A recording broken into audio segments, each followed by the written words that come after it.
Bonsoir, selamat malam, and welcome to our event about dengue in Indonesia. I hope you are all staying safe and healthy.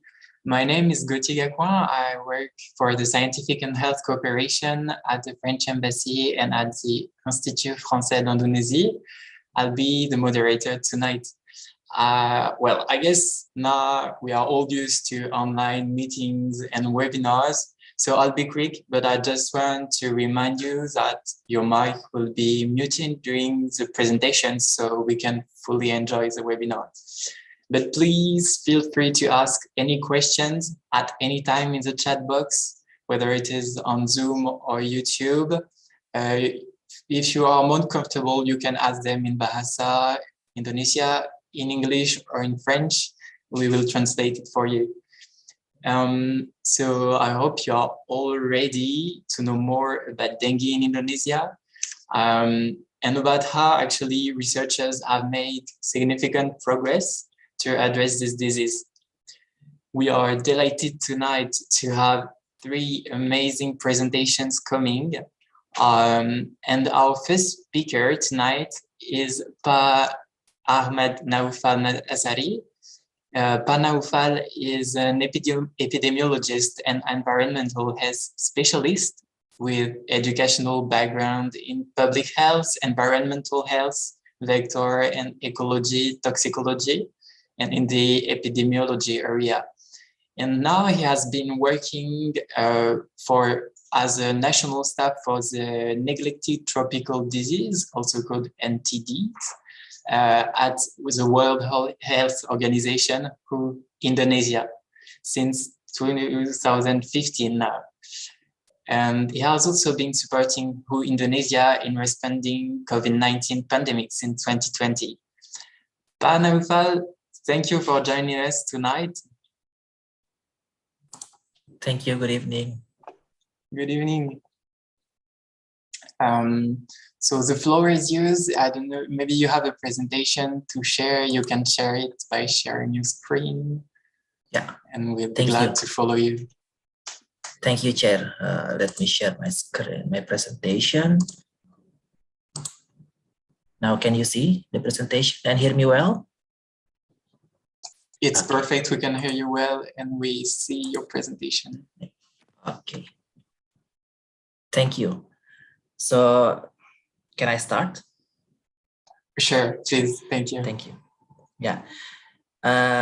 Your Excellency, coordinator and colleagues from Scientific and Health Cooperation at IFI and Embassy of France in Indonesia, experts and scientists in dengue working area. First of all, I would like to thank you, the organizers of this meeting, for inviting WHO in this important meeting.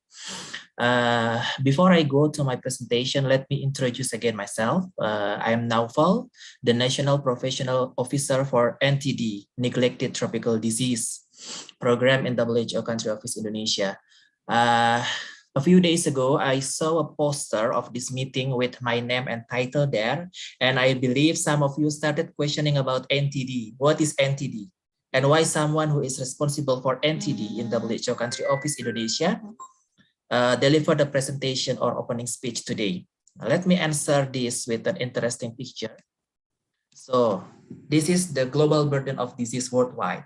You may see here there are 3 different colors. The blue one is non-communicable diseases that unfortunately becomes the majority of causes of death in 2019 globally. There are 7 NCD, non-communicable disease, out of the 10 leading causes of death in 2019 based on WHO data. In this picture, you can also observe there are small group of diseases in green area. They are injuries-related diseases. And the last one is red zone, which is communicable disease. I will be focused on this red zone. You may see there HIV, malaria, tuberculosis, sexual transmitted diseases, and other diseases. But can you see dengue there? No. You even cannot read the name of the disease in this graph. Why? Because there are a group of diseases here that exist in the verge of eradication, elimination, or control, and we call them NTDs, neglected tropical disease. What are they? So this is the list of NTDs. Globally, we have 20 diseases under this group. They are caused by many agents of disease. It can be virus like dengue, chikungunya, or bacteria, or parasites, and it can also be part of non-communicable diseases. All of them can be found mostly in tropical countries like Indonesia and majority of Southeast Asia countries. We also call them diseases that begin in the end of the road because most of them affect marginalized population who live in poor setting. Many of them are vector-borne or at least having an animal reservoir.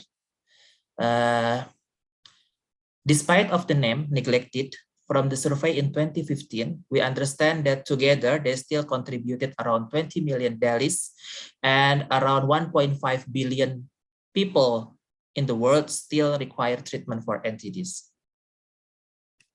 Now, let's move forward to dengue. Actually, I will not speak too much here in this slide because I think other experts can explain later in a better way, but I want to highlight that dengue is a vector-borne disease.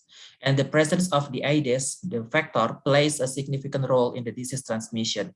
This is the most challenging part because Aedes follows human. Wherever there are humans, there will be Aedes, and wherever there are Aedes, dengue will follow us.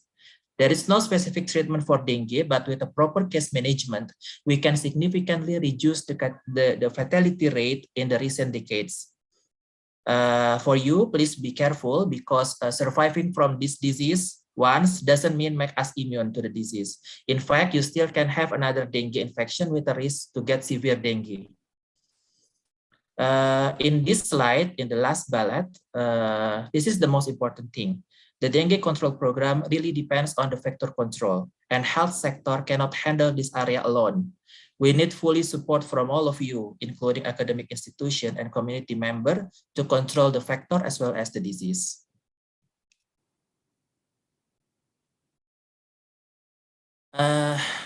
In January 2021, WHO has released the 2021-2030 Global NTDs Roadmap. There are 4 targets there in the document, starting from eradication, elimination, and control, depends on the nature of disease and the available resources.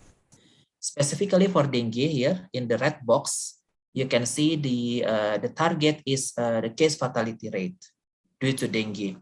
And the target by 2030 is 0 death due to dengue. But besides this fatality rate, WHO also has sub-targets. And for dengue, they are incidence and the country capacity in responding outbreak. There are 4 main strategies in the document to achieve the ambitious target of dengue that include the increasing of water and sanitation, vector control, case management, and other efforts like vaccine and research as well as research and development. There are 2 main challenges that have been identified. The first one is the increasing risk of insecticide resistance, and the second one is the uncontrolled variables such as climate change and urbanization, as well as their impact to population health. Last year, WHO Council Office Indonesia provided support to the Ministry of Health in translating the Global NTDs Roadmap into a national strategic plan. This was also supported by our colleague, Professor Adi Utarini, who will speak after me, and her team in Gadjah Mada University. In the strategic plan document, there are 2 main indicators at the national level. The first indicator is a number of districts with less than 49 per 100,000 population incidence rate. And the second indicator is the case fatality rate. In line with the Global NTDs Roadmap, the case fatality rate should be reduced at least 0.5% in 2025. There are 6 main strategies in the document to ensure Indonesia can achieve the national target, starting from enhancing effective, safe, and continuous vector management, improving access and quality of dengue case management, strengthening comprehensive dengue surveillance and responsive outbreak management, increasing sustainable community engagement or community involvement, strengthening government commitment, policy, and program management, as well as partnership And the last one is improving assessment, invention, innovation, and research as the basis of evidence-based policy and program management. The organizer of this meeting also requested me to share a current situation of dengue in Indonesia, but I'm afraid that will be beyond of my capacity as a WHO staff. And the next speaker from Ministry of Health will be the best person to explain about that. But I'm sharing here in this slide the trend of incidence and death that was published in the strategic plan document. You can observe here that there is a fluctuation in dengue incidence, but the program has successfully reduced the fatality rate. This indicated that better case management in health facility, but effort to stop the disease transmission should be intensified in maybe 5 to 10 years.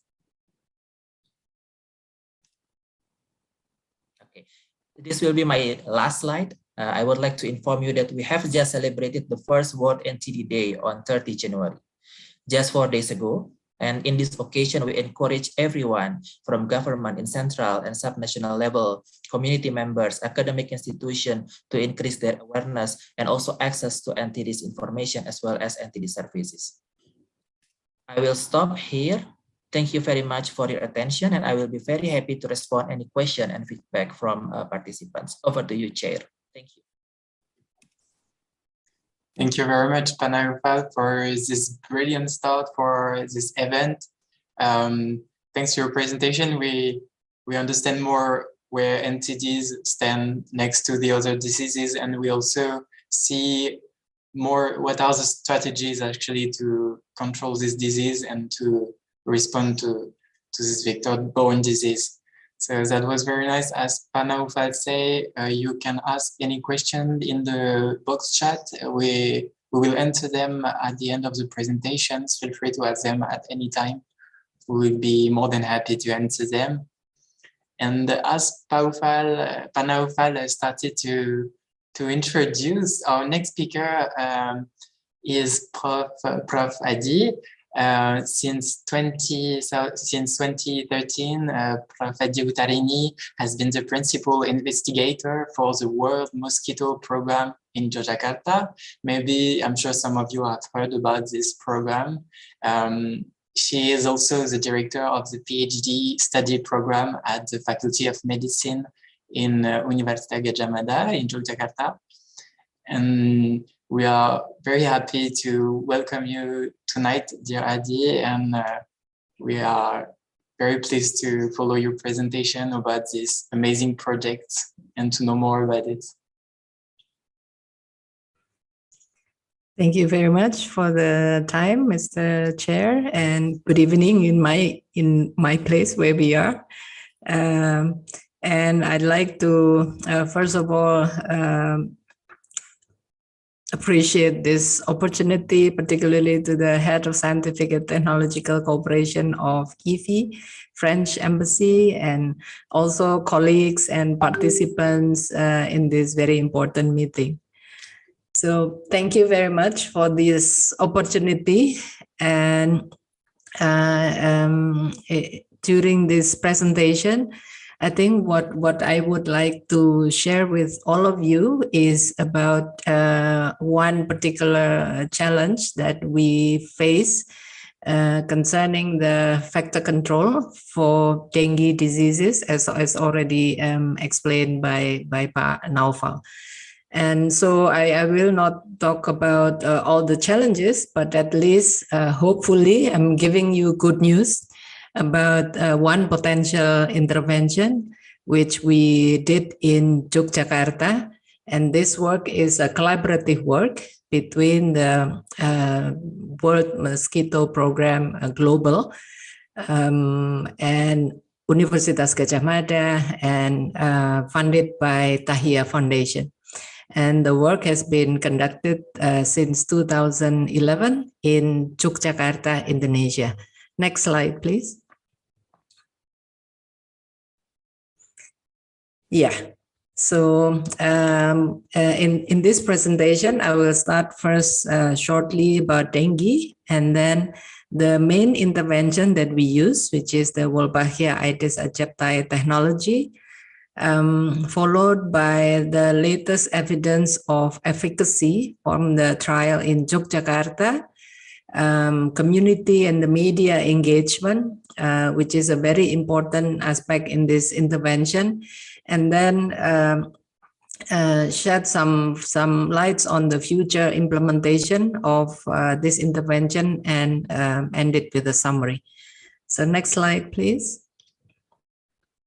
Yeah, so we talk about dengue. I think dengue is an old disease, is popular in the community, but yet remains unsolved. So as we are all aware of, and Asia is where dengue is endemic, and I read that there has been very huge increase, more than 400% increase in the year 2000 up to 2013. And with the WHO providing estimates that globally, we have globally and annually, we have about 100 million symptomatic cases and 300 asymptomatic cases. Again, this is a global figure. Now for Indonesia, this figure is about 7.2 million cases every year.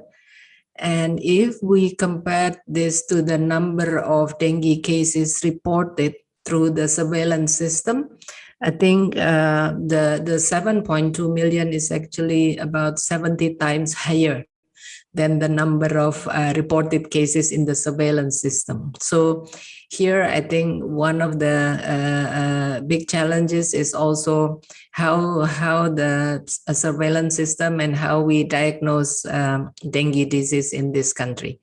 From time to time, I think we are all also aware that the problem of dengue is actually getting larger. Now with the pandemic situation certainly worsening the problem of dengue, either through a misdiagnosis or inappropriate treatment. And also the situation of pandemic also creates less intensive vector control activities in the community, and then generally with the people less concerned about dengue disease compared to the pandemic itself. Most vector-borne diseases like dengue, logically it should be prevented by vector control. But this is true under the condition that it is implemented well. Now, this is the challenge. Vector control has not been used in a way that strongly support its potential to give an optimal impact. So after about 50 years, dengue control in Indonesia, as you saw in the slide, despite many interventions, such as the nest mosquito eradication, or we call it PSN, pemberantasan sarang nyamuk, and then the new national movement, gerakan satu rumah satu cemantik, or in bahasa Inggris it's translated into one house, one larvae monitoring, cadre national movements, and all other different interventions. However, I think from the trend of the dengue incidents every year, we realize that all the efforts is not sufficient yet to be able to control dengue. Slide 4, please. This is just to illustrate a real example in Yogyakarta, a city with about 400,000 people. And we are fortunate because in this place, I think the community has a high education level compared to other areas, and also high health status.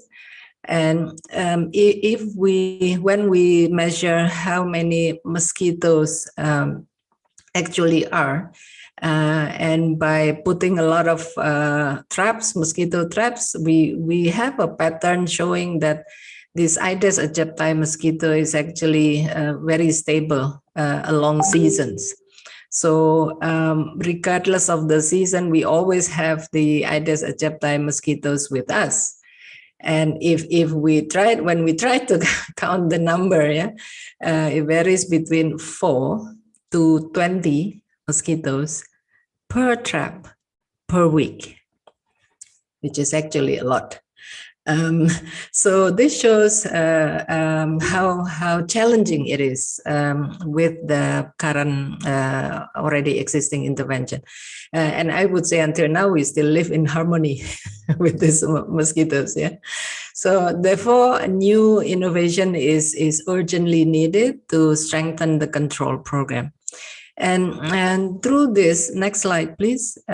This is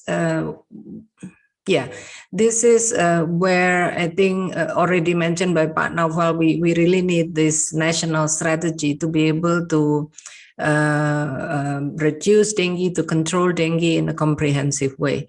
And one contribution that we did in this research is hoping that the evidence that we have through this research could be one of the basis for the evidence-based policy.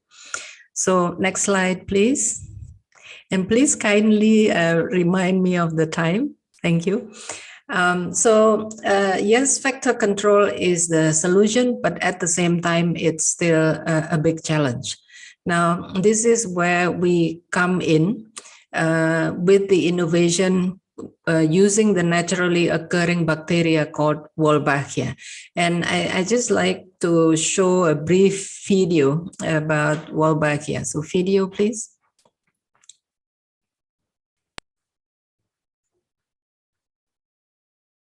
Transmitting viruses to people. The mosquito known as Aedes aegypti originated in Africa. Over the last 400 years, it has spread throughout all tropical regions of the world, transmitting viruses to people. We are working on a way to stop this mosquito from transmitting dengue.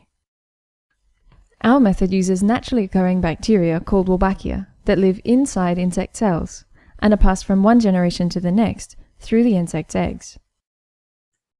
Wolbachia are found naturally in up to 60% of all the different species of insects. Insects that include fruit flies, moths, dragonflies, and butterflies.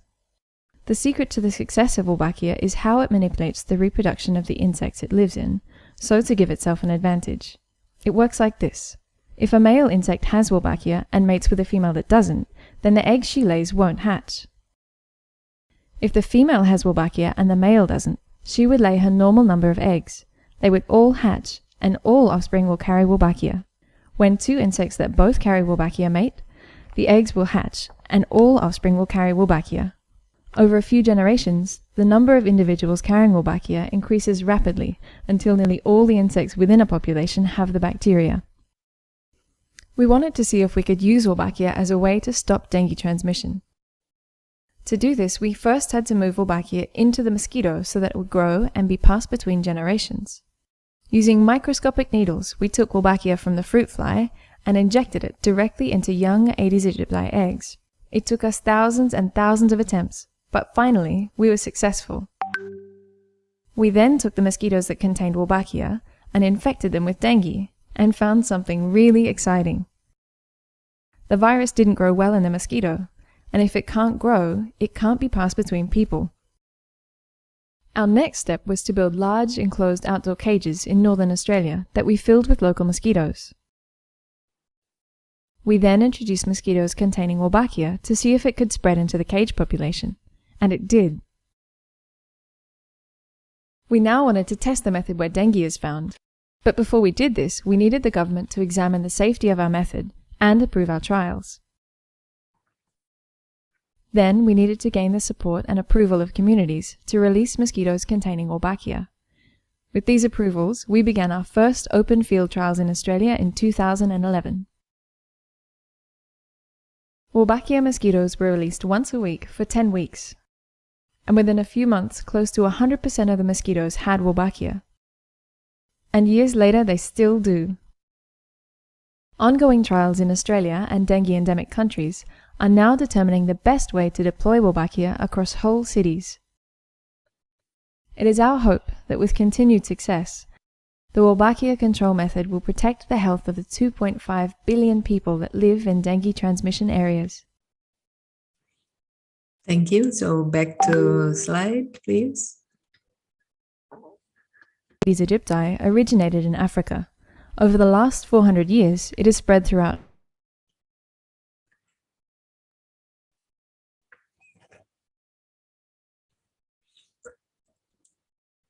Yeah, thank you. You can just continue clicking on the slide. So essentially, yes, we are controlling mosquitoes by deploying mosquitoes.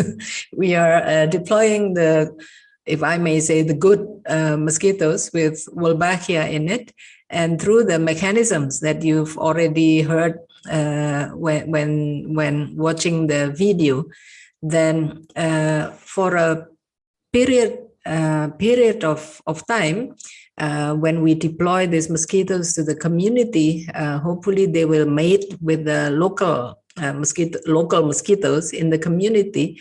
And by the time gradually all the mosquitoes in the community will be the Wolbachia Aedes aegypti mosquitoes. So I often say that this is actually a mating project, but a mosquito mating project. Next slide, please. Yeah, the way we deploy the mosquito is through this bucket. This is a small bucket whereby inside the bucket we have the mosquito eggs, and then we put water in it as well as the food for the mosquitoes. So for about 10 to 15 rounds, and this is every 2 weeks, we replace this inside the bucket. We replace the mosquito eggs, give the water and the food, and do that for about 10 to 14 times. So gradually at the same time, we monitor whether how much mosquitoes in that area already have Wolbachia. And our experiences in Yogyakarta city, and now additionally we have conducted also in a neighboring district, Sleman districts. It shows that after about 10 to 12 rounds, the Wolbachia already reached beyond 60%, beyond 60-70%. And with that level of Wolbachia, the mosquitoes are able to self-sustain. Yeah. So one of the beauty, I think, for this intervention is that this is a one-stop intervention conducted in a given period of time, depending on the size of the area. In our area, it's about 6 months time. And after that, we just stop the intervention, and then we will see the development of the Wolbachia intervention. And also after the intervention, then we start seeing the reduction of dengue. So yeah, this is how we deliver the intervention to the community. Next slide, please. Yeah, of course, the way we started this is through deploying in a small area first. We call it Dusun of about 10,000 population in 4 different sites. And by the time you could see that the blue lines, that shows that how the frequency of Wolbachia from time to time. And the blue color in a block, that shows the period when we did the intervention. So now it's already since 2014, so now it's nearly 8 years. What we saw is that Wolbachia is sustainable in that area. And then that means that as a public health intervention, this is one of the potential intervention to do. But certainly we need to prove that how much reduction of dengue can be shown by this intervention. So next slide, please. Yeah, so this is where the trial took place. So we did the trial using the cluster randomized control trial. This is the best research design that we could apply in Yogyakarta city. And basically we have 24 clusters, we call it, or 24 areas of about 1 kilometer square, and divided equally into areas receiving Wolbachia and areas without Wolbachia. In all areas, we still apply the dengue control program in the country. So Wolbachia in this case is an additional to the what is currently applied in the dengue control program. How we identified dengue cases for the trial, we did not use the dengue cases identified through the surveillance system, because I think the surveillance system were not able to come up with the number of dengue infections, but instead the surveillance would identify the dengue hemorrhagic fever. So that's why we use the health centers to recruit the patients, and we identify the dengue infections serologically and then also virologically. And then through this over time, after we release in all the areas, we started to identify dengue cases coming from areas, intervention areas versus the control areas. Next slide, please. Yeah, so this is a good news. This is a good news showing that in areas with Wolbachia, the incidence of dengue is 77% lower than the incidence of dengue in the control areas. So I think for an infectious disease like dengue, this effect is quite large. And if you could just continue clicking the slides. Yeah. Click the slide, thank you. And if we look at the different serotypes of dengue, I think the effect is quite the same, ranging from, we could see here 71% up to 83.8%. With here the it's a bit large. The confidence interval is because of the smaller number of dengue with serotype 3. And another good news that I think we did not really anticipate this is when we look at the hospitalized virologically confirmed dengue cases, whereby areas with Wolbachia intervention has less hospitalization of about 68.2%. And this is I think quite fantastic compared to the control areas. Next, please. Yeah, so this intervention is now already approved, already recommended by the Factor Control Advisory Group at WHO. And my understanding, but I think maybe Mas Naufal is better to say this, that already WHO in Geneva is initiating the guideline for the guideline development process to formulate the recommendation of Wolbachia deployment. Next, please. Yeah. Now, certainly this type of intervention requires a lot of very high public acceptance. Communities' perception is very, very important. And it should be clear to them that what we are doing is not in contrast to what the program is currently implementing. So here, just to illustrate that they just to make sure that they still do with this actively cleaning the environment, the house, and the pemberantasan sarang nyamuk, and one house, one larva, everything is still the same, but they understand that this is an additional intervention to strengthen the program. Next, please.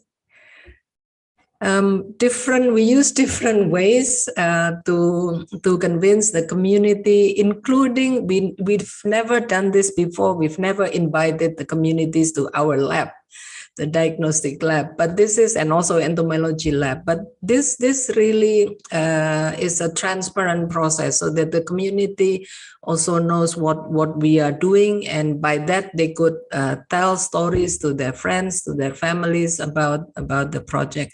On the right side, this is also an innovative way of having the propaganda on the bike, very popular in Jogja City at the time when we did the intervention, and also very visible, easily can be seen in the community. Next, please. Yeah.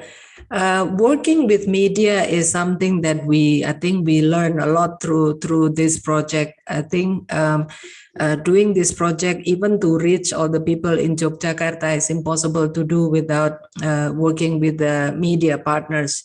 This is just to illustrate that in year 2020, when we launched the trial result, it shows that by applying the appropriate strategy, then we could reach very far with the news on this intervention. Next, please. Yeah. So what will happen after the trial result? Currently, what we are trying out is actually to implement this intervention, but using or partnering with the district health office, because we understand that it's the district health office that organize and also lead the dengue control program. Therefore, this year and also since last year, 2021, 2022, we try to implement this in a different way, and really collaborating with the district health office, with the health center staff, and even using the health cadres. Next slide, please. Using the cadre to deploy the mosquitoes in the community. So I think I not because I'm the PI, but I think this is a wonderful experience for all the women cadre also. And we have more than 3,000 women happily deploying the buckets, changing the buckets every week. We supply the logistics, the eggs and the food to them, and then they are distributing this to the community. And at the moment, in this area where we did it with the community, Wolbachia is already reaching about 70% in the area. So it's doable. It can be done with the district health office and with the community and health center. I think I'm on my last slides. Next slide, please. Yeah, so this is our team. We are multidisciplinary. We have entomology, we have biomolecular medicine, epidemiology, people working in health promotion, mass media, stakeholder approach. And I think through this combined multidisciplinary team is perhaps a way to do this intervention, and of course in collaboration with the government. So my last slide, we hope that, and this is where we ask also for your help, for your assistance, that if this intervention can be scaled up in Indonesia, we hope that this can protect more Indonesian people from getting dengue. So thank you very much for the time. Thank you very much, Prof. Adi, for this fascinating presentation, which was very fascinating, was both the scientific aspects, of course, of Wolbachia, but also how you managed to work together with populations, with locals, with local authorities as well, to work together, especially when you come to them asking if you can give them mosquito eggs, which can be a bit not easy to explain at first. And the results are beautiful and give hopes to many of us, I hope. So thank you very much for this amazing presentation. And as said earlier, don't hesitate to ask any question to Adi in the chat box in Bahasa Indonesia, in English, in French, and we will answer them at the end of the presentations. And now we are moving to our last presentation, we are very happy to welcome a research team who kindly accepted to do a common presentation together. So we are very happy to welcome Dr. Sylvie Manguin, Dr. Roger Frutos, and Dr. Triubo. They also work with Dr. Trevascoro, who is with us tonight, and he will be here also for the question and answer session. Dr. Sylvie Manguin works as an entomologist at IRD, and Dr. Roger Frutos works for the CIRAD, and is also a professor at UGM, Universitat Gadjah Mada Yogyakarta. Both Sylvie Manguin and Roger Frutos has been working for years with Indonesia about the vector-borne diseases, not only dengue, but also NTDs, as Panaufal explained about NTDs, other vector-borne diseases, and also malaria. And part of their work with Indonesia was also to welcome students and PhD students to work together. And as Dr. Triubo, who recently graduated, got his PhD from the University of Montpellier. And now Dr. Triubo is a researcher at the laboratory of Salatiga B2 P2 VRP of the Ministry of Health in Indonesia, Kemenkes. So we are very pleased to welcome this beautiful team tonight, and the floor is yours. Thank you very much. First of all, I would like to thank the whole IFI team for this invitation, for organizing this conference, and for giving us the opportunity to present the whole activity we've been doing over the last 10 years, basically.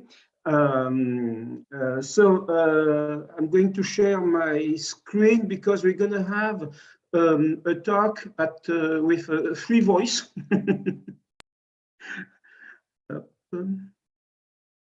So we're going to have, just let me know if you see it correctly. It's perfect. Okay, very good. So as I said, our talk will be a three-voice talk.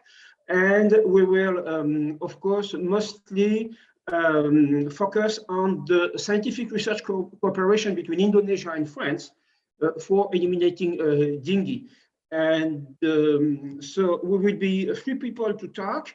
4 was not possible. So Trevascoro, Tungut Satoto will not talk, but he will be with us to answer all the questions. It's very important because he's the one in charge of this collaboration in Indonesia.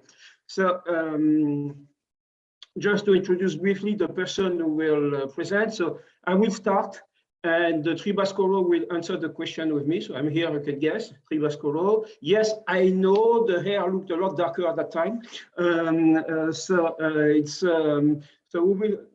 I will present the strategic aspect of all the research. Triubo will talk after me and will present specifically the results we got in Indonesia, especially during his PhD, but also other aspects. And Sylvie will make a broader review of the different approaches currently being experimented in different parts of the world outside Indonesia. So as I said, for me, I will focus briefly on the strategic aspect. And the first thing to do is, first of all, to talk about dengue. We're talking about dengue. What is this dengue? And dengue as a disease, and mostly as a complex disease. There are several things to understand, to see the problem and the challenge.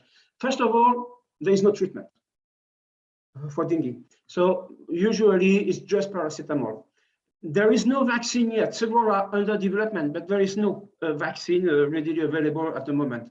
Dengue is characterized by the presence of 4 different viruses, 4 different serotypes that circulate, and 3 different forms. Asymptomatic forms, which varies from 90%, 50% to 90%, depending on the place, the date, and the kind of virus, and the population of virus. the classic form, the DF, the dengue fever, which represent 91 to 95% of all symptomatic cases, the people showing symptoms, and the severe forms called the DHF, or dengue hemorrhagic fever. You can see the picture here, which represent from 1 to 5% of the symptomatic cases. So we have different forms, but we have also another very important effect for dengue, which is we have a primary infection and a secondary infection. You can be infected once with one of these viruses and do a DF, regular dengue, but you may also be infected later on by another one because there are 4 viruses circulating. If this happens, you are at very higher risk of developing a severe form, dengue hemorrhagic fever, which sometimes can be lethal. This is due to a system called the ADE, antibody-dependent enhancement, which makes the people a lot more susceptible to a secondary infection by another serotype. So, which means that the primary infected people are at higher risk of DHF. So now, what about dengue in Indonesia? I'm not going to comment this figure. You already saw it several times. Indonesia is a hyper-endemic country. So it means that the 4 serotypes are circulating. However, and this is something that has been stressed already by Dr. Adi Utarini, is that it's a very important point, is that only DHF basically cases are recorded. So only 1 to 5% of the symptomatic patients. DF, most of the time, are not recorded in the surveillance system, and the asymptomatic are, of course, ignored. So basically, the rate of dengue, as already mentioned by Professor Adi Utarini, is highly underestimated. Okay, basically, we know 1 or 2% of the people actually infected. There is a problem linked to that. The problem is that since there is an increased risk of DHF in secondary infection to the ADE, we have this risk. And the second problem is that the viremic people, in other words, people who are still infectious, can transmit the disease, are sent back home. This is true also for chikungunya. So what will be the solution? Solution would be to isolate the infected person during the viremic phase, which is considered to last from 2 days before onset up to 7 days after onset. So a 7-day isolation from mosquito bites should do it. And quarantine with mosquito nets and repellent doesn't mean to put people in prison. We have been able to do it for COVID-19. Why not for dengue? The problem is that we need to identify this person. We don't know them. We need to detect, monitor DF and asymptomatic cases. So in terms of French-Indonesian action, this is something we tackle. And we have currently a project with CIRAD, UGM, and private sector to develop cheap and widely deployable connected biosensors for quickly and cheaply detecting dengue. Of course, infected person and who are not asymptomatic, who are not DHF. Now, what we need to understand also is that dengue is really linked to humans. The virus is Asian. It comes from Southeast Asia. The main vector is African. So already there is a question here. How come? The secondary vector is Asian. On top of that, there is a vertical transmission, which means that the female can transmit the virus to the progeny through the ovary and in the eggs. So we have something complex in terms of association between virus and vector. But on top of that, these vectors are what we call anthropophilic. They not only take a blood meal on humans, but they live in human settlements. And the propagation of these vectors is simply due to the international trade, and it's not recent. It goes back to the 17th or 18th century. Initially, dengue was called actually the disease of rivers and ports, because it was disease linked to people who were doing international trade. And the very first possible pandemic recorded in history of course, is retrospective. It's in the periods 1779, 1788, so the end of the 18th century, and it was a problem in Batavia, which was the old former name of Jakarta. Cairo, Philadelphia, Cadiz. You see, it was already linked to the global trade. What happened really is that at the end of the 19th century, with the opening of the Suez Canal, the best vectoring population of Aedes aegypti was put into contact with the virus.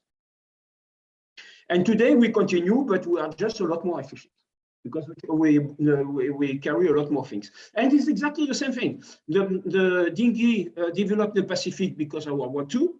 In South America, because the elimination of mosquito of Aedes aegypti with DDT to counteract yellow fever.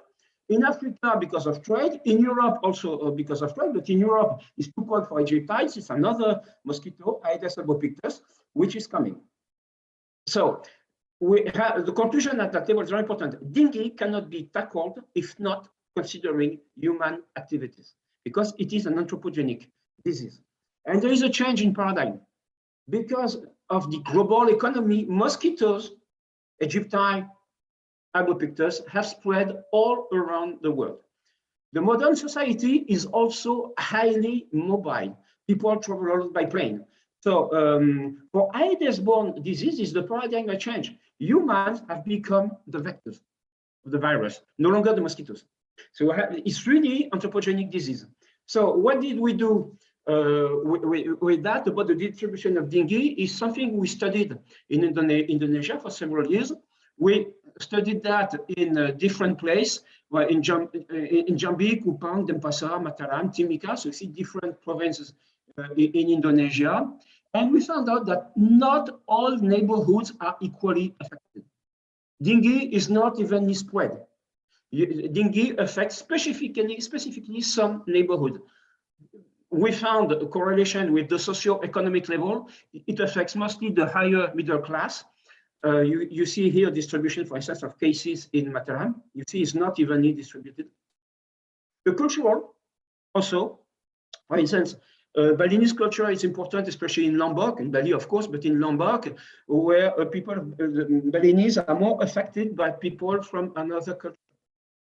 Because of, we could go over that. There are cultural aspects. Occupational also, for instance, the wet markets or areas around wet markets are very much affected. The same features were found in India by other teams independently, so it's not specific to Indonesia. What we need is to identify the priority neighborhoods to optimize actions and resources to tackle these neighborhoods. We should not dilute all resources. We should focus on some specific neighborhoods. So we need to identify them. That's one of our actions also.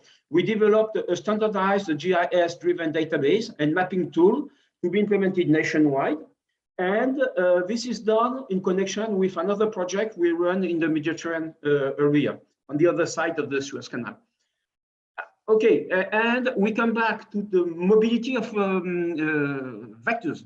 I talked about the virus. The vectors is the same. They are moving a lot. What we found out is that there is an international mobility of vectors because of transportation. There is, that's important, replacement of populations. We saw that in Vietnam. Each population of mosquito we could find in Vietnam, we found the same in other parts of the world. We saw the same in Indonesia. Tribowo will go over that. And we saw in Indonesia a replacement of the Aedes aegypti population between 2013 and 2016. Most likely the same for albopictus. This could have an impact on very good and very interesting strategies like Wolbachia, Dr. Adi Utalini presented just now, because it's based on its population related, it's based on the population. If we change the population, we may have a problem. So it's very important to monitor that and have a regular monitoring. And this happens regularly. We saw that again, not in Indonesia, but in Cambodia this time, where we saw that these are the viruses over 10 years. And we saw on all serotypes that in one given year, which was 2003, all the viruses existing before were just simply completely eliminated. and they were all replaced by new kind of viruses. Actually, the reason was in 2003, there had been a whole series, 2002 and 2003, a whole series of natural disasters in Indonesia. The local population of mosquitoes were really affected and wiped out and replaced by other mosquitoes, probably from Thailand, which came with other viruses. So we need to map that regularly, and that was a good part of Tribo's PhD, but also we are doing a phylogenetic and phylogeographic analysis and mapping of all populations of Egypti and Albopictus worldwide. It's a master student from UGM with Tribascoro and also linked with the Mediterranean project. So I'm going to the end of this part. So basically, what I mean is that for vector control, the control is basically impossible with chemical insecticides and Bacillus thuringiensis israelensis, BTI. They work extremely well. Well, insecticide, we try to not use them anymore. BTI works extremely well, but the breeding sites do not allow it. There are very small breeding sites in the human population. We cannot treat everything. So it's basically, it's not feasible. We cannot. So SIT, and Sylvie will talk about that, present several works, experimental works doing that. When it's okay at the experimental scale. When we go to the last scale, doesn't work because a matter of very small dispersion, the cost, it doesn't reduce the dengue incidence. And to work, it must be associated with chemicals, which is not really rational. Because unlike Wolbachia, there is no growing up, there is no buildup of the population. It's one shot at that time, and it cannot. It's not sustainable. So what do we have on hand to control the vectors? We have the trap base or the trap. In other words, artificial breeding sites we can put, Wolbachia, which has been presented, repellent and nets, and fogging to kill the adults with superheated fog. However, to work, all this must be used as a part of an integrated approach. There is no single solution, not at all. It's always an integrated approach. OV traps should be implemented along with the elimination of the natural breeding sites. Wolbachia problem, it was very well on Egypti, but it doesn't work on Albopictus because they already have Wolbachia, and it's susceptible to populational change. And efficient fogging requires an accurate mapping of the priority sites. So we really need to put everything together. The solution for us, and that's what we are working on now, is an integrated behavioral management at the community level. When I say community level, I'm talking about the RT in Indonesia. So there is no single universal approach. We need to combine everything, and everything is a matter of balance and modulation, okay? And we need to target the community, otherwise it will not work. It works very well in Indonesia with the 3M system, Tribo will talk about that, but there is a problem of sustainability. So for us, the most important problem is awareness. Authority awareness to implement the right policy, the surveillance and monitoring, people awareness to implement proper actions at the community level. And our actions in the French-Indonesian level, academic level, we already developed a master program on emerging disease with 5 different countries, and UGM is a member, called Dynamed. We are also now under discussion with UGM trying to develop international doctoral school. What is left to be done is at the community level, we need to stress the importance of the societal dimension of the problem and the policy dimension. So that's what we need now to do a network and project to tackle this issue, an issue which is headed here by Tribascoro Tunggul Satoto at UGM. So as a conclusion, and I will give the hand to Triboro, to prevent dengue outbreak, we have to remember always that it is an anthropogenic disease. The disease is caused by the virus, but the outbreaks are due to the society. So to really tackle it and control dengue, we need actually sociologists, architects, urbanists, planners, modelers, of course, policymakers as extremely important to make the right policy, especially at the community level. And extremely important, we need what I call personally a middleman. Middlemen are personalities, people who are essential to ensure a sustainable implementation of the integrated behavioral management at the community level. Again, I'm talking about the RT when I say community. And we need people with a real influence on others. Leaders, wise men, teachers, clerics, all people who have a real impact and can ensure the sustainability. That to us the real challenge. Now to turn it into a real societal action. I stop here and I give the talk to Tribal. Thank you very much. Okay, thank you very much, Professor Roger. First of all, I would like to thank you very much to EV French Embassy for inviting me to in part of this excellent webinar, together with my advisor, PhD advisor, Professor Sylvie, and also Professor Roger Flutas. And I also glad to be here because of Professor Adi Utarini also present here, and also Professor Sudomo. I see in this yeah in this Zoom, yeah, and then also Professor Tribaskoro and Dr. Naufal, and also all students and also distinguished participants. Okay, I will could you please to open the slide? Yeah, sorry. Yeah. Okay, I will skip this slide because this slide is already explained very well by Professor Adi Utarini. So I think, yeah, we go to the next slide. This is several dengue vector control problem and challenge in Indonesia, and start from the upper left figure that adopted from the Directorate General Disease Prevention and Control of Ministry of Health in 2016.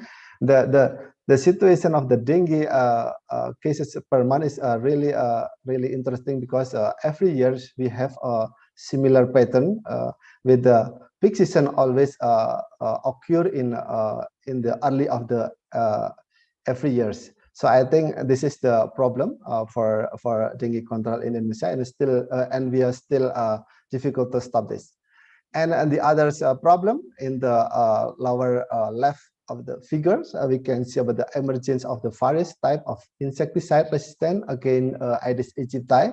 That this is the figures also adopted from the National Institute of Health Research and Development in 2018, and we see that various insecticide already resistant, especially for pyrethroid class and also organophosphate. So this is, I think, we need to routine evaluate the insecticide resistant for to do this. For the community participation, I think this is the very good concept to control the dengue. However, not sustainable is really a big problem to sustain the disease control of the, especially for the dengue. So there are several vector control problem also that we found in Indonesia: a lack of information of the genetic diversity of the Aedes aegypti and also Aedes albopictus, and then also a limited data related with the effectiveness of the entomological survey method to support the dengue vector surveillance, and also a limited data on the effectiveness of the entomological index, especially of Stegomyia index, house index, breedtime index, and a container index as a risk of a dengue transmission predictor. Next slide. Yeah. Okay. Next slide, please. Yeah. Based on the problem, so we have been conducted several studies related with the Aedes aegypti and Aedes albopictus as a dengue vector. So this is the first study that we have been conducted to identify the genetic population of the Aedes aegypti and Aedes albopictus with the objective to understand the origin and the structure and the distribution of the dengue vector in Indonesia, and then to prerequisite to grasp differences in the vector competence and capacity to transmit dengue virus in ecological adaptation, and also in the resistance to insecticide. This study have been published in Frontiers in Cellular and Infection Microbiology, and we have been conducted study in 25 provinces and 43 districts and municipalities and 43 locations that we use archive sample that have been collected by Ricus Vectora. This is the disease vector project that have been conducted by IVRCRD Salatiga, Ministry of Health. And next, please.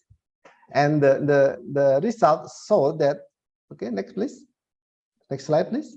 Yeah. The results show that Aedes aegypti was found to be homogeneous all over Indonesia. This is really interesting because all samples belonging to the same maternal lineage, it's about 87% belong to the same population.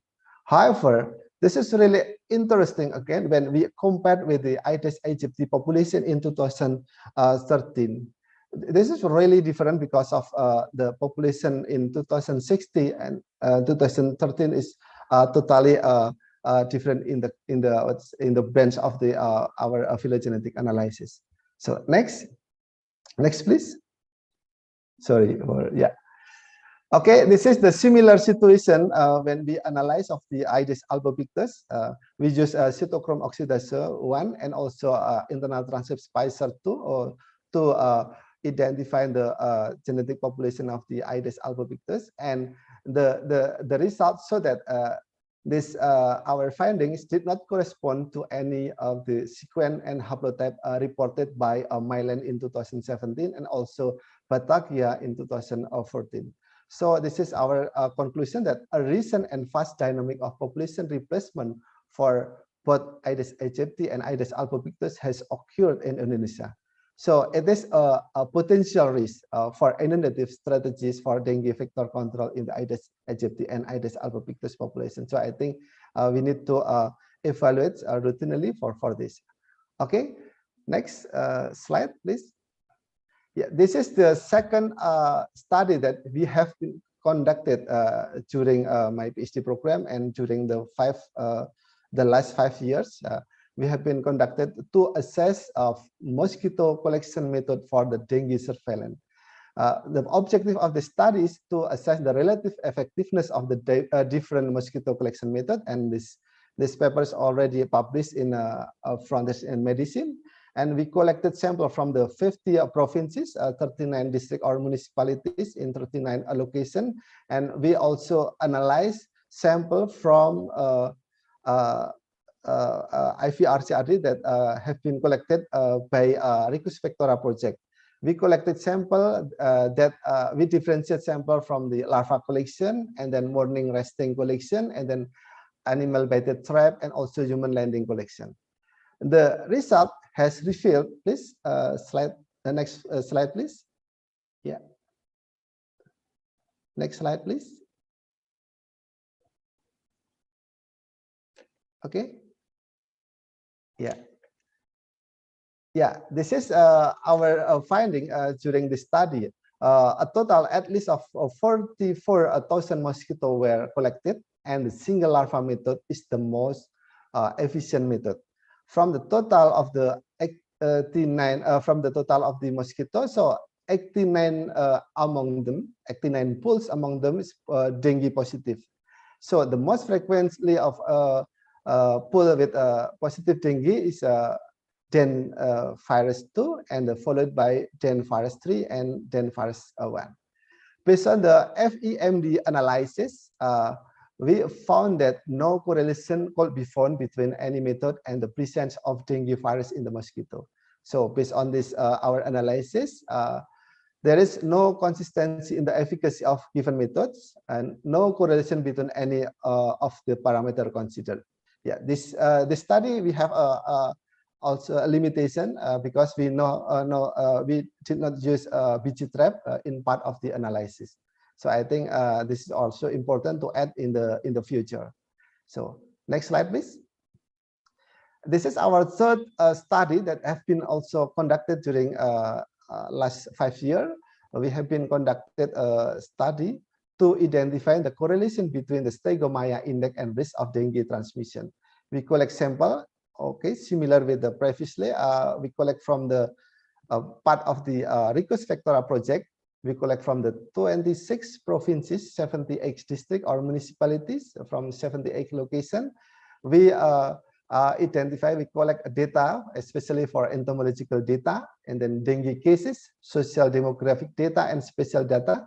And then we analyze for stegomyia index, host index, container index, and breather index. And we also add with free larva index. And we also identify the incident rate. We calculate also incident rate based on the primary healthcare. Okay. The results show that, next slide, please. Yeah, and the results show that at least 65,000 mosquito larvae have been collected, and the larvae have been collected from the different environmental and also social economic condition, climate and population density across the Indonesia, especially from Aceh to Papua. And we analyze using Kolmogorov-Smirnov normality test, and from this analysis, we do not the data considered not follow the normal, so we analyze using non-parametric, using principal component analysis, and the results show that no correlation was found between the incidence of the dengue and stegomyia index and free larva index. So next, please.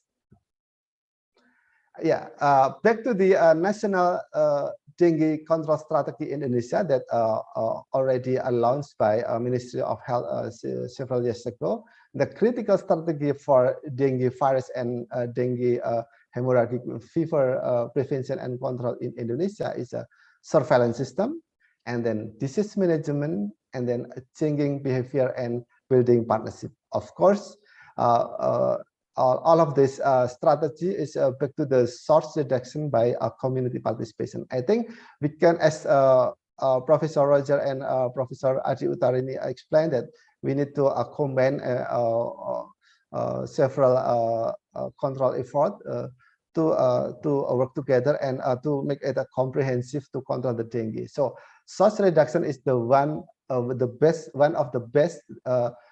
to control the dengue by community participation. I think we know already about the 3M plus program at the community level: menguras, cleaning water container, and then menutup, covering water container, and then mengubur, burying discharge container, and then all of the 3 plus, and then delivered to the family level.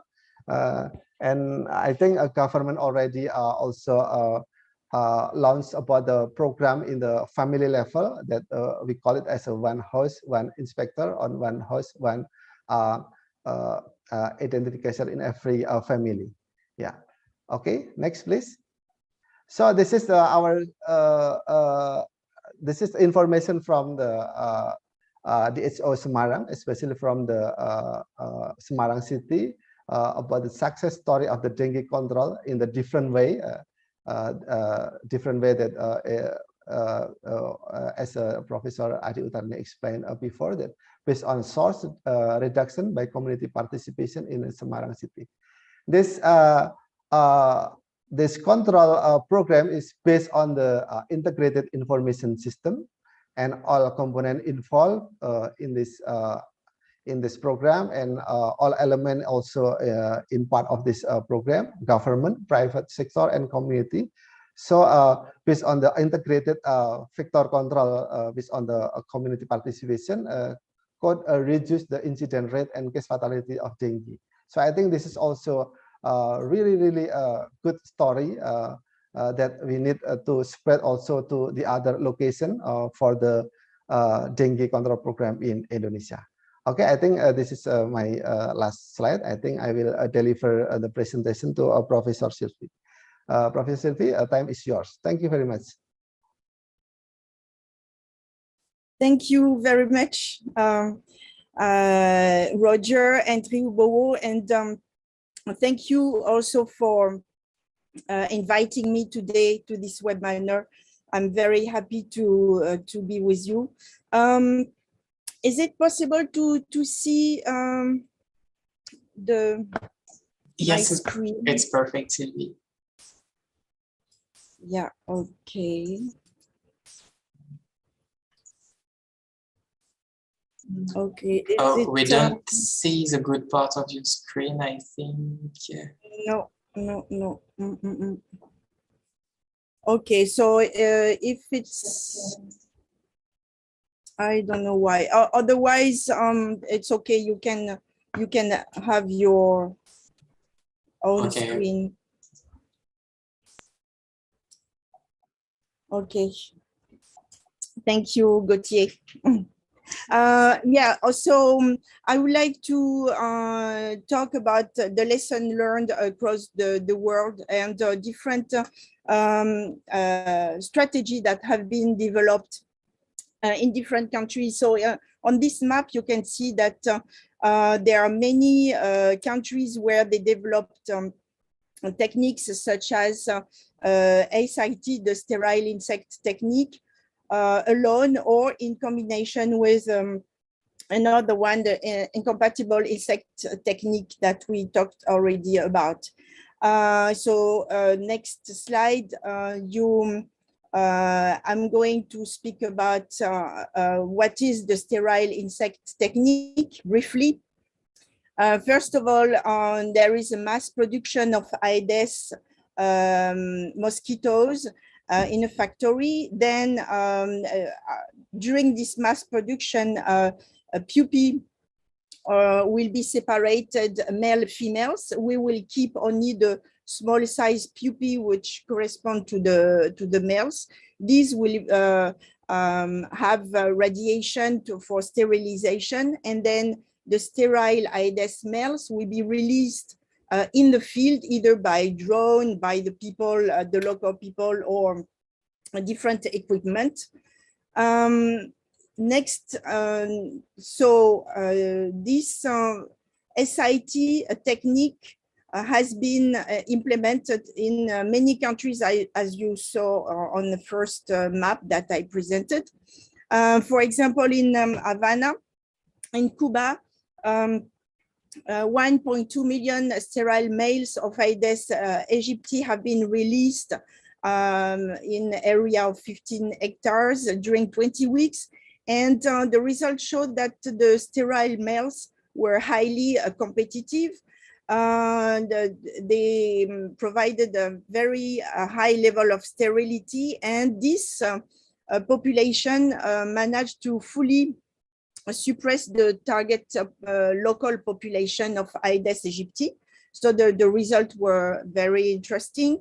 In Italy, also the sterility level of this time Aedes albopictus ranged between 17 and 80%.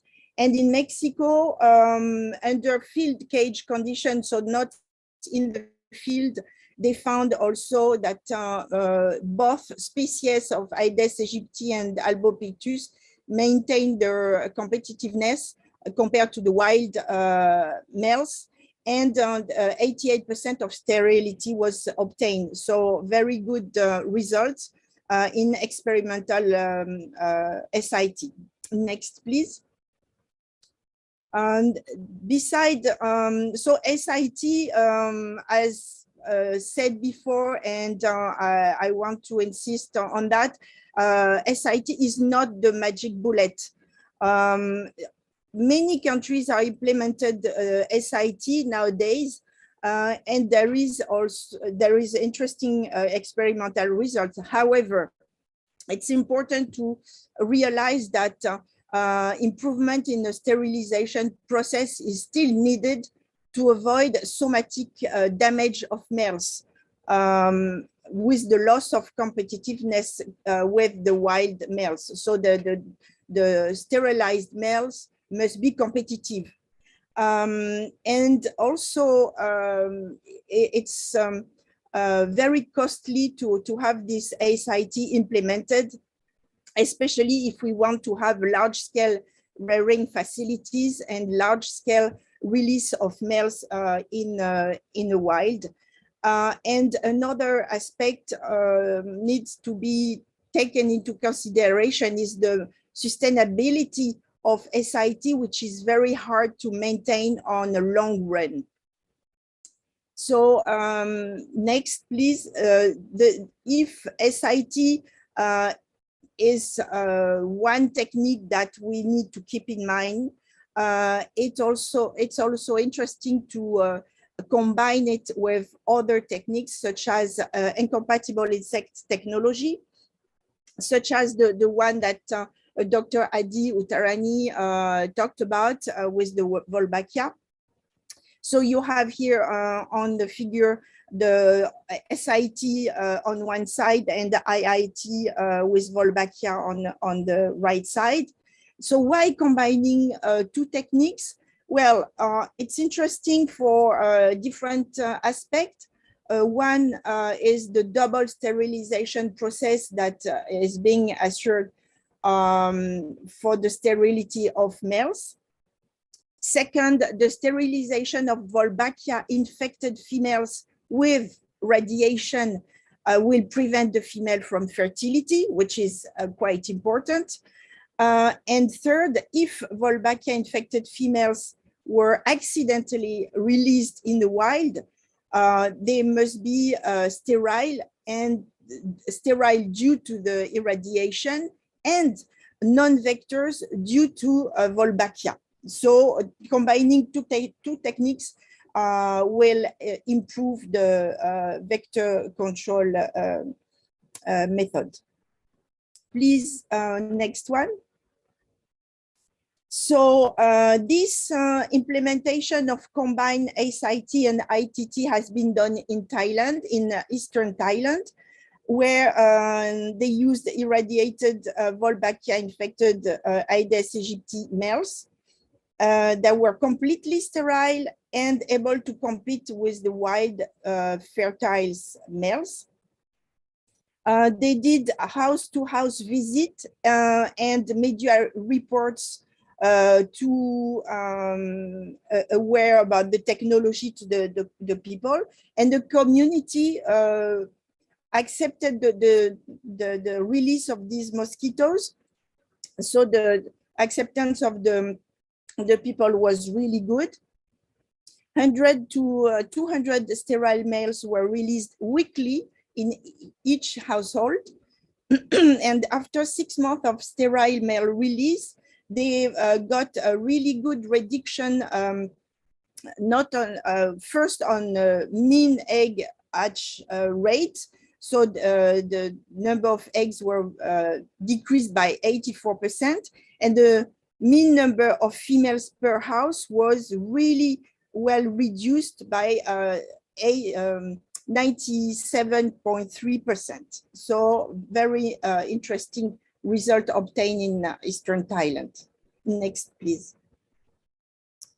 In another study also done in Thailand, it was very interesting to consider the fact that dengue, infectious Aedes aegypti, and dengue infected children occur in very close neighboring houses within less than 100 meters radius area, as you can see on the figure. Next. This is very important to consider this fine scale spatial temporal clustering because human and Aedes mosquito infection are positively associated with each other in a very small geographic and temporal scales, even at the house scale. Also, the viremic people and infectious Aedes were present in a small number of houses within a village were responsible, and they were responsible of the majority of the transmission, which conclude to that the fact that certain houses with high transmission risk contribute disproportionately to dengue virus spread to neighboring houses. So it's important to locate what we call the hotspot of dengue and implement action in this hotspot and not all over the area. Next, please. There are other possibilities to combine SIT with other control methods, such as using a growth regulator. So it's being done currently in Réunion Island, which is a French island in the Indian Ocean. In this island, the two techniques are being used: the regular SIT with irradiated sterile males of Aedes albopictus, and in the same island, they also use the boosted SIT, which combine irradiated Aedes males, which are treated, as you can see on the figure. So irradiation on top of the figure. Next, they put a powder with pyriproxyfen, which is a growth regulator. On the males are released in the wild, and in the wild, the female will mate with the males with the pyriproxyfen. The female will get the pyriproxyfen powder as well. And when they lay eggs in the breeding sites, they will put some pyriproxyfen, which will lead to the death of their offspring.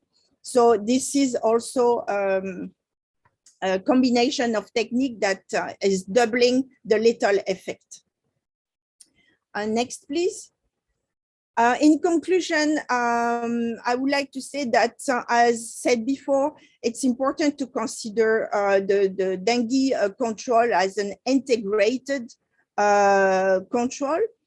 A more efficient dengue control will need an overall integrated, multifaceted, and bottom-up strategy, which include in each aspect removal of Aedes breeding sites combined with other vector control methods. So either Aedes population dependent vector control such as SIT, IIT, boosted SIT, but also we can combine with Aedes population independent vector control, which is good because if the population of Aedes, as said previously, changes, OV traps will still work, repellent will still work, and attractant toxic sugar baits will still work, contrary on the SIT or IIT, which are population dependent. So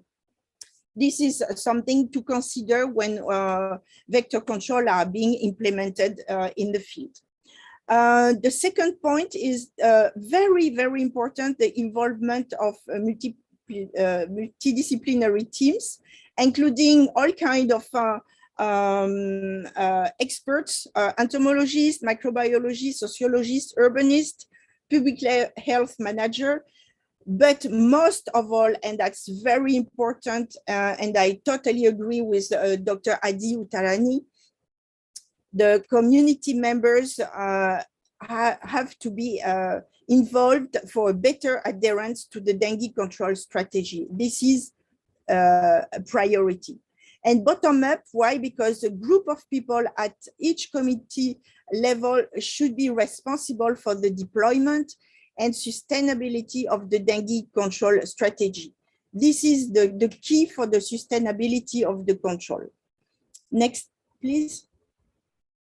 So in conclusion, there are hopes because several tools are now available for an efficient dengue control.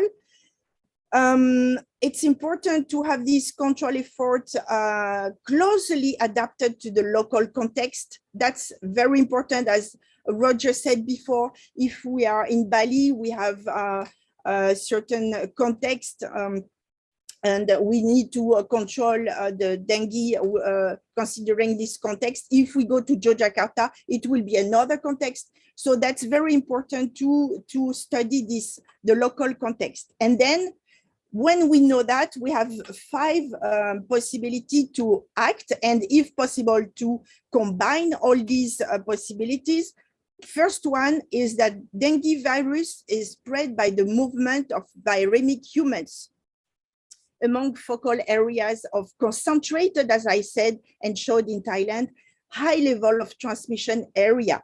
So within this hotspot, we need to have an isolation of the viremic people, and that's pretty well considered now due to COVID-19. So when somebody has the dengue, he needs to sleep under a net and put repellent and try to not to be bitten by the mosquitoes in order to avoid this contamination to the rest of the household or the people around him or her. Second, the source reduction is very important. We still need to remove Aedes mosquito breeding sites, and especially in this hotspot, and do a fogging around the house of the viremic people. That's done within 100-meter radius around the houses of high dengue transmission. Third, we need to diversify and combine several vector control methods, especially independent Aedes population ones, OV-trap repellent, but it's still very good also to use the Wolbachia technique, SIT. I mean, all depends on the context. All these vector control can be combined, depends on the price, depend on what is available in the area. Fourth, a control effort must be piloted at the community level by a group of people, housewife, retired people, whoever is willing to be responsible for communicating and will be in charge of control action. And I'm so happy to hear that from Dr. Adi Uttarani that women are the key person in the elimination of the breeding sites. It's the same, exactly the same in Colombia, as you see a picture here. These women are responsible for dengue control in Cali. And as you said, Dr. Adi Uttarani, they also clean the environment. This is so important. They eliminate the breeding site, they clean, they take out the plastic. I mean, it's so important to have these women involved not only in dengue control, but also in cleaning the environment. And I mean, I think the very important point for sustainable control is that these responsible people who give their time should be retributed. If we don't give them retribution, it will not be a sustainable control. So I totally agree with you, Dr. Uttarani, and I was so pleased to hear what you said. Thank you very much. Next slide, and that's the end of our talk. Thank you very much for your attention. Thank you very much, Dr. Sylvie Trivibo and Dr. Roger Frutos for this amazing presentations. It was fascinating to see the work you've done together, and at the same time how important it is to work with the communities, given we have different methods, but to raise awareness both with authorities but also with locals, depending on the method, depending on where we live or where we stand. It was very, very interesting. Thank you so much to this entire French-Indonesian team. Thank you very much. We are gonna start our question and answer session, so feel free to ask any question. We already have a few coming. I can see that some of you have already answered some of it. So feel free to ask any question.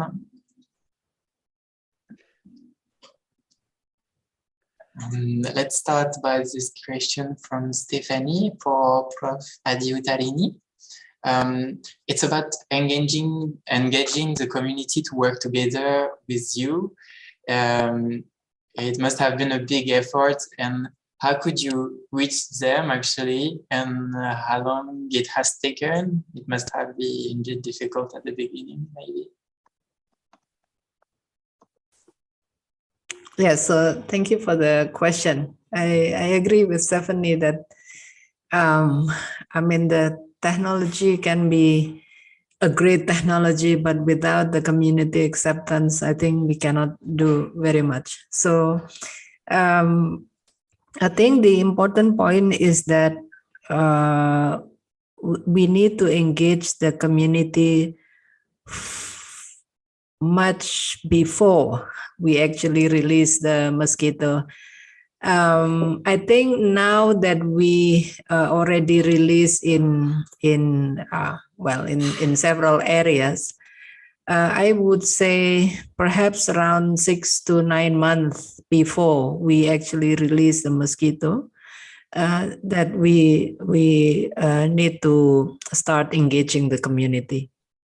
So 1 year would be better, but I don't think in many projects we have the luxury to spend a lot of a lot of time as much as we want. But I think 6 to 9 months, and again the strategy would be very much dependent on the community culture, community existing knowledge.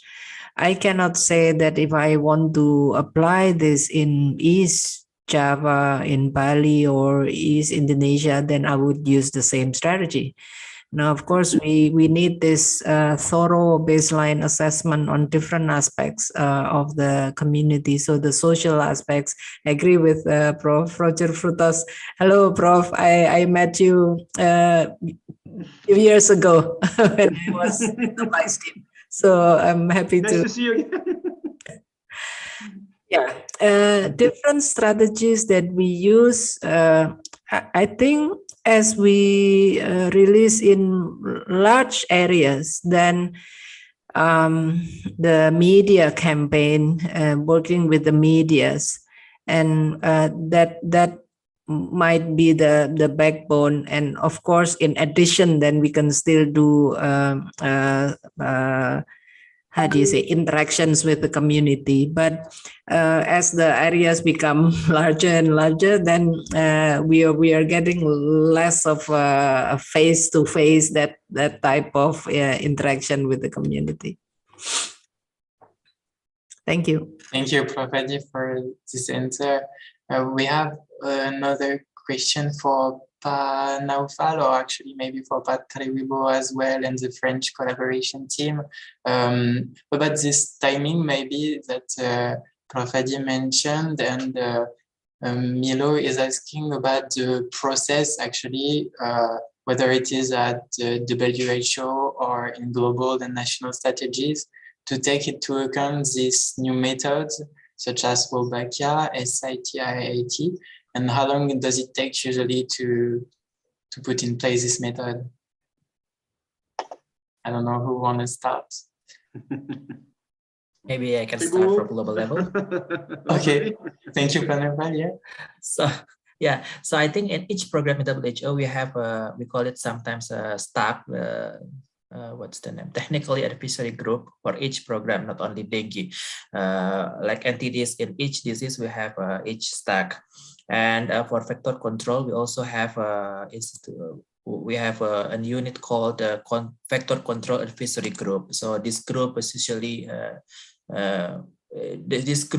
meets once a year to discuss about the new technology proposed by country, or innovation, or the result of a research and something like that. And then after the assessment by the group, then the group will give a recommendation to WHO whether it is acceptable or not to make a new guideline on a specific approach like a Wolbachia. The process takes time, sometimes monthly or maybe yearly, in a year basis, based on the availability of evidence that can provide it to this committee and to WHO. Yeah. Yeah. Okay. Sorry. Please, Pak Triwibowo. Okay. Thank you, Pak Noval. For the national level, I think this is not my responsibility to answer the strategy, because I think this is the high level decision maker that I think Professor Adi Utarini already have several meetings to discuss it with the high level of decision maker in Ministry of Health and also in DPR, in Senator. I think we have a progress for this. I think, yeah, that's it that I can answer. Thank you. Thank you for the answers. We have another question from Heri Prasetyo for Prof. Adi about the Wolbachia method. What are the possible impacts if the group of sterile mosquitoes with Wolbachia enters the food chain, like if they are being eaten by lizards or other animals? Are there any risks about it? Yeah, thank you for the question, Harry. I think this all questions related to risk is what is everybody's concern, and safety again is very important. I wanted to say that I don't really know, but but I rely on the independent team, national independent team that conducted the risk assessment of the release of Wolbachia before we actually release it in Yogyakarta city. So that independent expert, led by a professor in the Institut Pertanian Bogor in Bogor, they have conducted in 4 aspects. Now, including environment and social economy, and also factor management, and the other one is the public health aspects. And what they did was they identify all the possible hazards that could happen. And then they, based on the literature, existing literature, also they calculate what is the possibility of risk if that happens, and if so, what is the outcome of that. So after they conduct a series of discussions and thoroughly reviewing the literature for about 4 months, and then they came up with the report and doing all these likelihood ratios, and the report concluded that the risk of harm due to release of Wolbachia is negligible. So negligible is the lowest level of risk. And just for your information, the mosquitoes that we release is actually human fed. So it's it's our team that is feeding the mosquitoes, and even among those who have fed the mosquitoes for the past about 10 years now, when we did the blood test, we cannot identify the antibody for Wolbachia. So it cannot be transferred to human beings and to other insects so far. So I'm not sure if I'm answering your question, but maybe Prof. Roger Frutos or other Ms. Sylvie could help me on this. Thank you. Yeah, thank you. If I may, I can continue on what Professor Adi Utarini said. I fully agree with what you said. We have to remember also that Wolbachia is present in many species already. Yeah. It's naturally occurring in many species, Labopictus, for instance. And Wolbachia is a very highly diverse group of microorganisms. And they don't move easily from one host to another. I mean, this is not genetic engineering. It's not something that does not exist and has been created in the lab. No, it's a bacterium that exists already in insects. So it's something that already exists, is already present in the wild.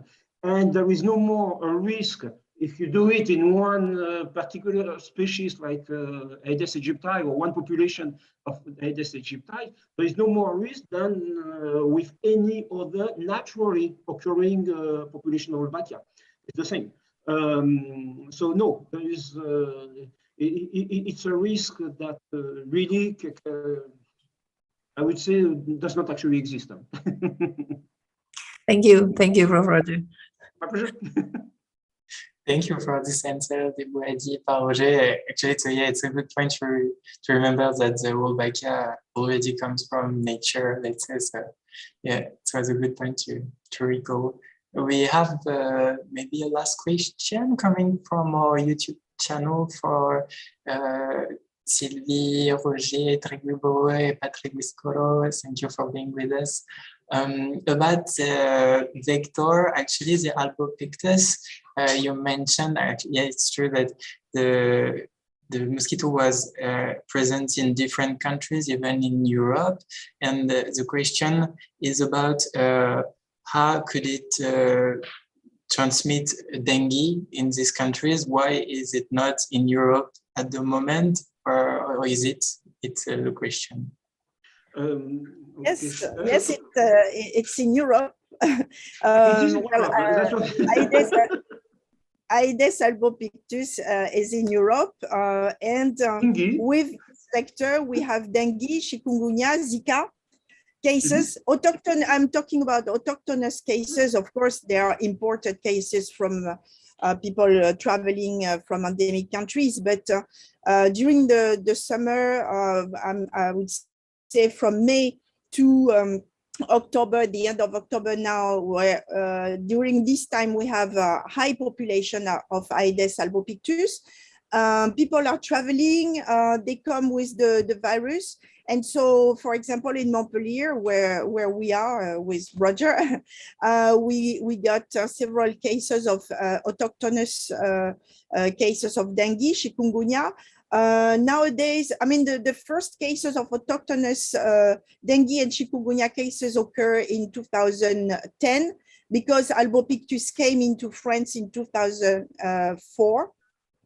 So 6 years later, we got autochthonous cases in southern France. And now we are about 45 autochthonous cases of dengue, and pretty much the same of chikungunya in southern France, and 3 cases of Zika from southern France also, which are the only cases of autochthonous Zika cases in Europe. So we got them in France. Yeah.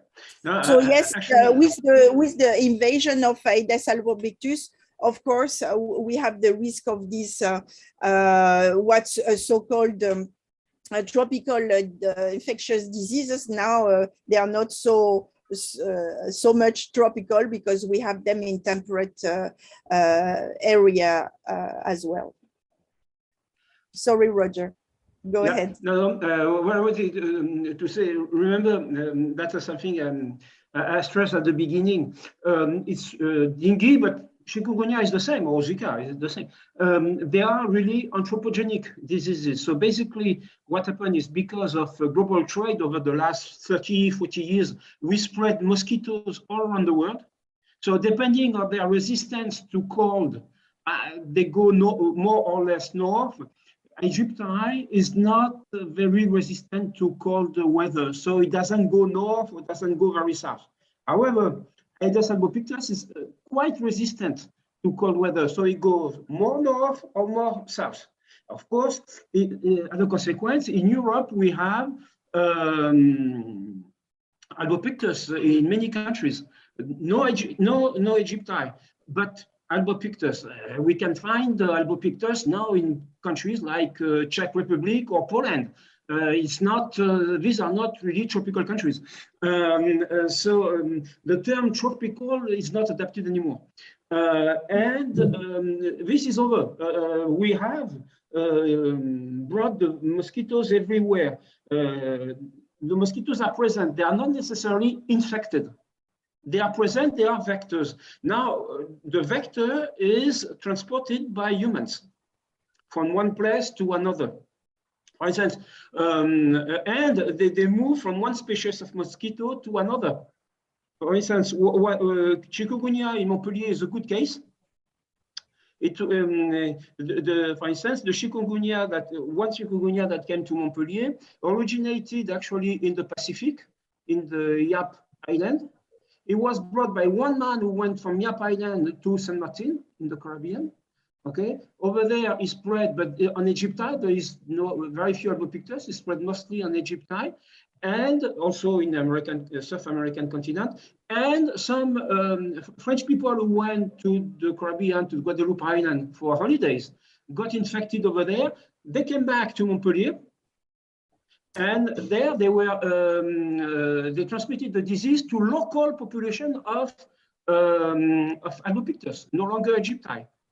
And the dengue outbreak occurred in Montpellier, and you had a change of mosquito and the transmission by the people. It's it's really everywhere now. It's just a matter of chance. And if you are in a European country where people don't travel too much, the risk may be lower.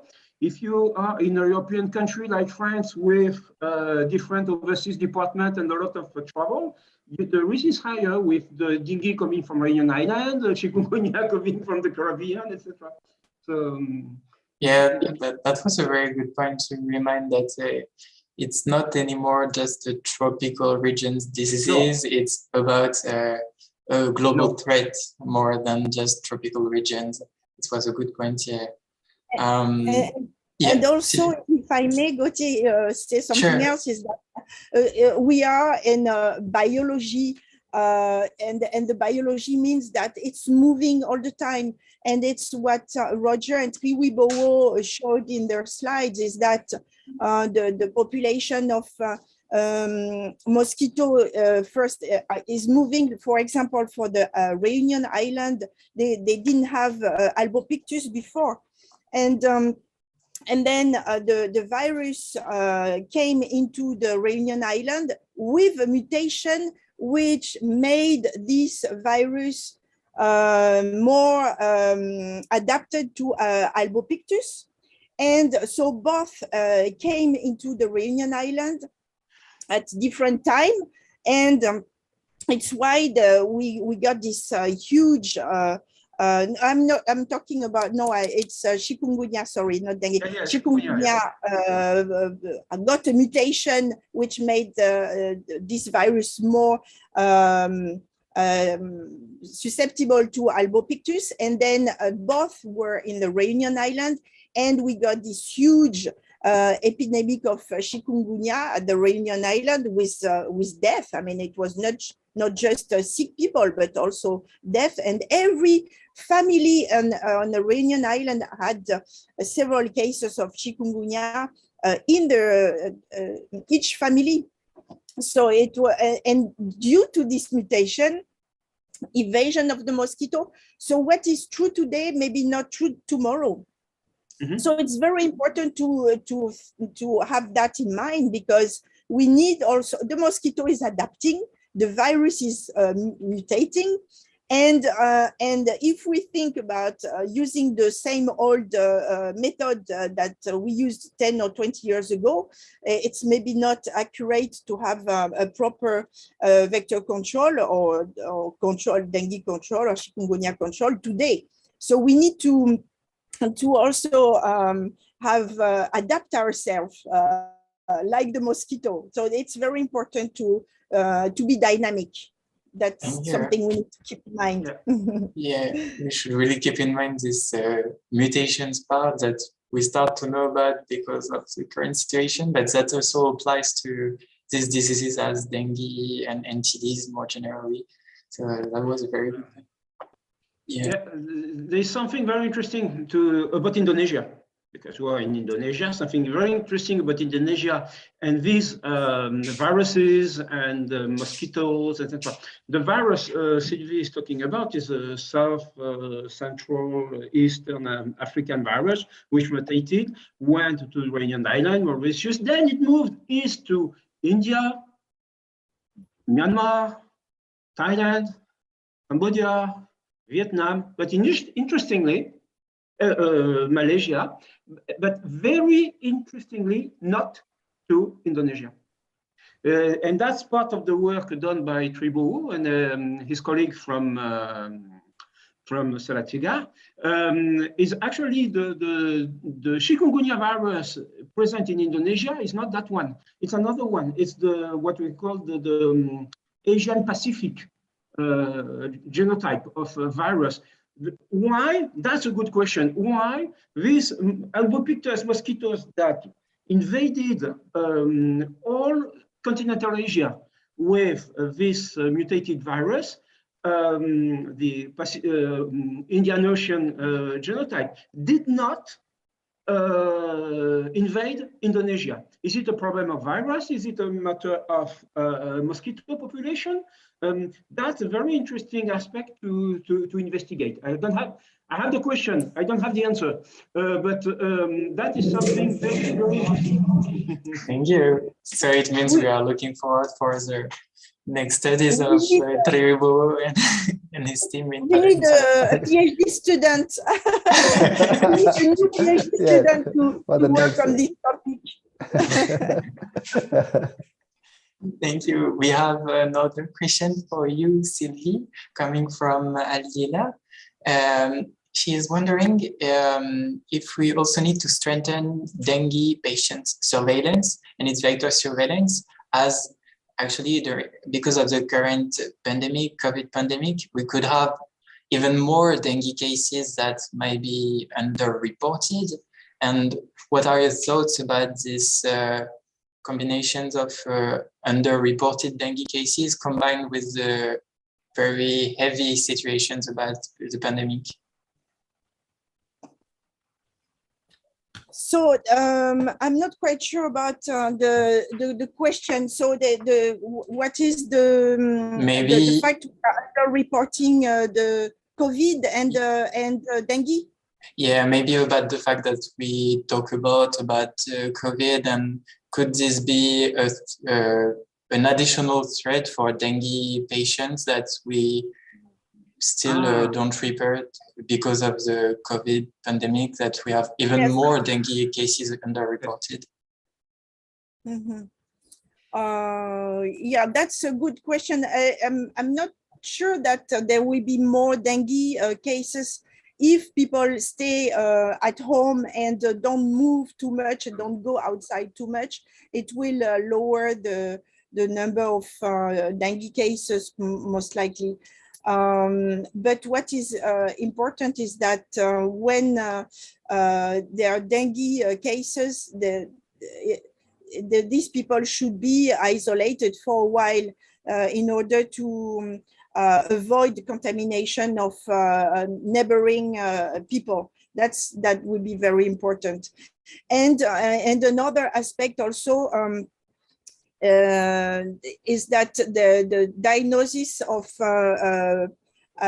asymptomatic, obviously, dengue cases is not done because it's asymptomatic. And even the symptomatic cases, there is no diagnosis of these people. So it will be, this is a very complicated aspect that maybe Indonesia need to tackle somehow, because if they report only DHF, dengue hemorrhagic fever, all the symptomatic cases are missed.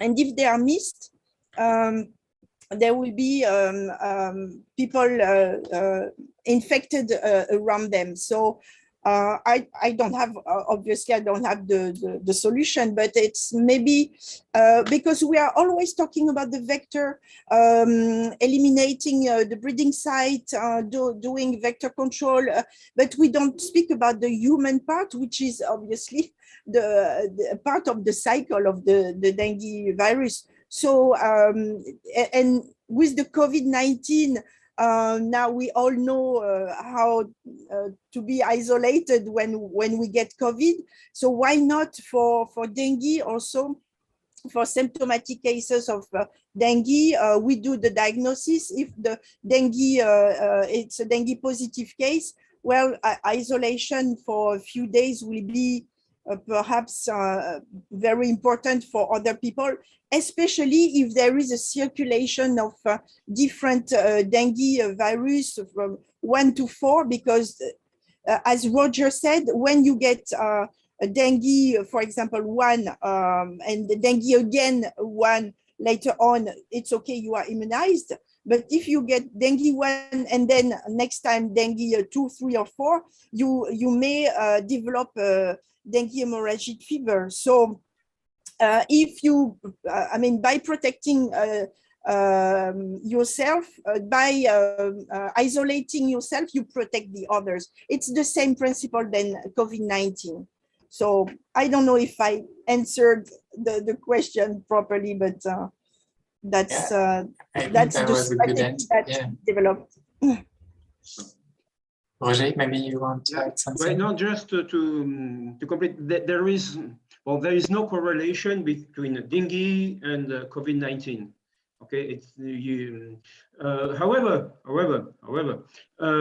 what we have to consider is that with COVID-19, there is a risk of doing a severe form if there are some comorbidities.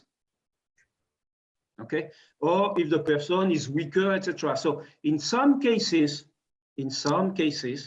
but it's not clear, perhaps sometimes people with severe form or higher forms on dengue might be weakened and could be at a higher risk of developing a severe form of COVID-19.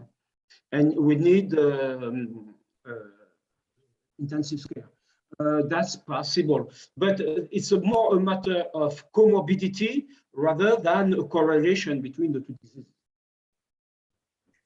Thank you very much for your answer. I don't know if anyone wants to add something, or this was our final question. So very major points have been highlighted, and maybe one of them is to continue raising awareness among populations, communities, locals at different levels. And that was beautiful presentations we all had tonight. So thank you so much to all of you speakers and also participants on our different platforms, Zoom, YouTube. We've been around about 100 tonight, so it was amazing to talk together and to discuss this so important topic, not only, of course, for Indonesia, but more globally. And so thank you everyone for joining us tonight. I just want to remind you that we organize different events at IFI and French Embassy, that you can follow us on different social networks. And just to mention, as Sylvie and Prof. Adi mentioned, the place of women is very important in involving this kind of projects and in science. We organize actually next week on Friday the International Day of Women in Science in Indonesia. So we will be pleased to organize this event next Friday with the participation of UNESCO, of Trei Mumpuni, that you might know, and from other researchers such as Latifa Nurami and Wati Harmawati. So we'll be stay tuned to our social media if you want to join this discussion. And we once again thank you everyone for this amazing night we had together. See you soon and stay safe. Bye bye everyone. Thank you. Okay, thank you very much. Thank you very much. Bye bye. Bye bye.